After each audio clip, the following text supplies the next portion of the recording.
At the end of every year, I make a video in this exact spot talking about everything that happened during the year.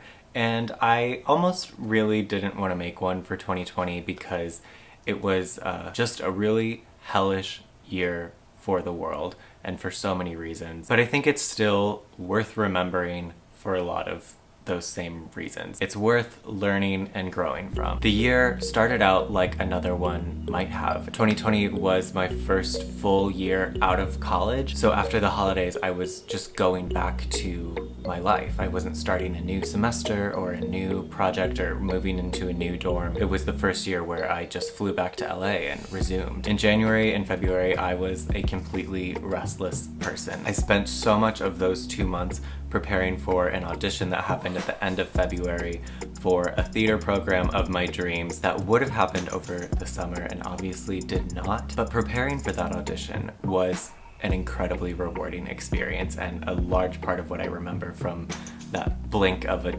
first 2 months of this year. It was the start of my second year in LA, and a lot of my friends from college were also starting to move out there. I was actually starting to feel a little bit of grounding in LA after a pretty rocky first year. A lot of things were happening, there were places to be, there were people to see. In February, my aunt and uncle came to see me and I got to show them around all over. My parents came to visit in early March and we were talking about how there was this thing going on that, like, please be careful at the airport when you go back. And come mid-March, after that one weekend that none of us will ever forget, I flew home to Illinois and stayed here for the better part of a year. I was able to be here for the good and the bad. I never thought I'd spend the better part of a year back in my hometown. I never thought I'd worry about being around family. I never thought I'd be wearing a mask and sitting far away from people at my grandpa's funeral in April. 2020 was a really important year, and 2021 is already shaping up to be another important year in fighting white supremacy. I really got my learning on in 2020 in a much bigger way with everything I was reading and watching and talking about,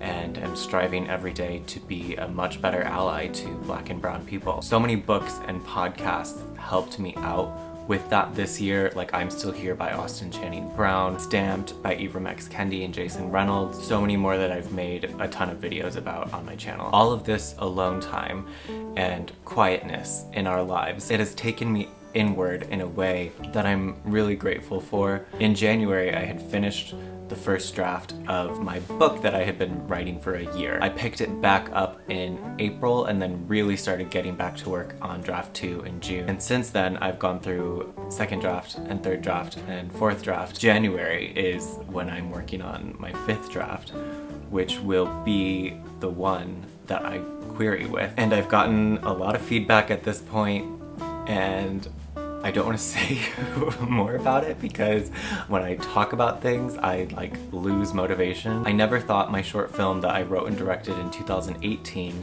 The Right Way, would be playing in virtual film festivals. That's a thing that happened this year that every time I think about it, I'm just like, oh, you have to get used to the things you worked on 2 years ago being the current things in your life, and I'm not used to that yet at all. In-person races were closed this year, obviously, but I did train for and run my first half marathon in 2020 with my aunt. We did a virtual one by ourselves at a little trail. One of the hardest things I have done, but God, it felt so good, and now I just want to do another one. I wrote an essay in May about my 2 moms for Mother's Day, and it was published in Queerty on Mother's Day. In 2020, I read 65 books. I don't know if that sounds like a lot or a little to you, but it is a lot for me. And in 2021, I am planning to read 100 books. And if you saw my last video, I know this goes against